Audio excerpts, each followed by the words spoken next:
Thank you, Madam Speaker, members. You know, there's a lot to agree with in what has been said here by my colleagues on both sides of the aisle. And maybe that will shock some of you to hear me say that. We have a system that is broken, that is highly dysfunctional. I don't think the way to fix that is to create a separate system. I think we need to work on the one that we have.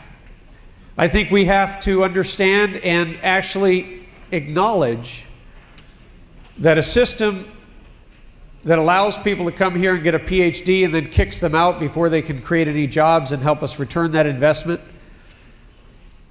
is a broken system. A system that allows human beings to be trafficked into our fields and sold into indentured servitude is something that every one of us should unite against. And at the same time, I do not see in this document or in any document any way to address those core issues. I think in order to rebuild that which we have, we should break it into three components. We should address border security. That is a serious threat to our state more than many others. And the threat is not from individuals crossing to get a better life. The threat are those who cross hidden among them, those who traffic people into the fields, those who traffic minors into the sex trade, selling their parents on a lie that they will somehow be working in a hotel or a restaurant and sending money home. Instead, they're raped repeatedly the first day, and then that becomes their occupation. This bill does not address that. In that, any bill, any resolution that does not address the serious concerns of border security will never have my support, because I will not do anything to further imperil the innocent. But we also have an issue of labor. And that's where I think we have the broadest agreement on the issue of labor.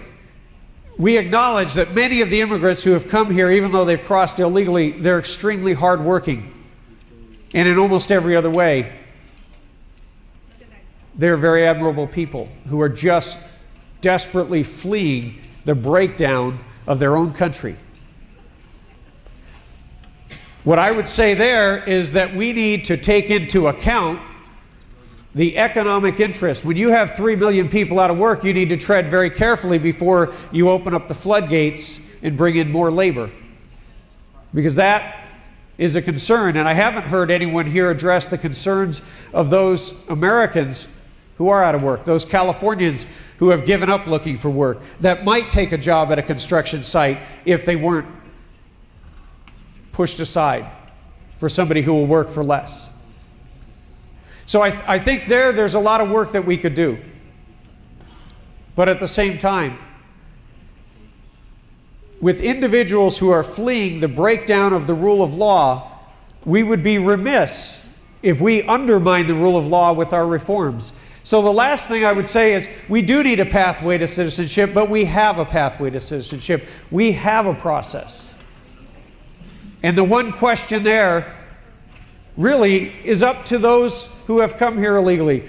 Do you just want to work? Do you just want to be able to provide for your family? Or do you truly want to go through the arduous process that we have right now to become a citizen? And if you say you want the former, then most of us would endorse a guest worker program with certain restrictions. But if you say you want the latter and you want to become a citizen, and you're willing to enter that long, arduous journey to becoming an American, not only would I support making that process easier and streamlining it, but I would sponsor you, because we want you here. This is a great country, and you can make it greater, but we need to be careful that our reform does not undermine that which we say we truly want to protect, and that is a republic that is ruled by law and not by man. I urge a no vote.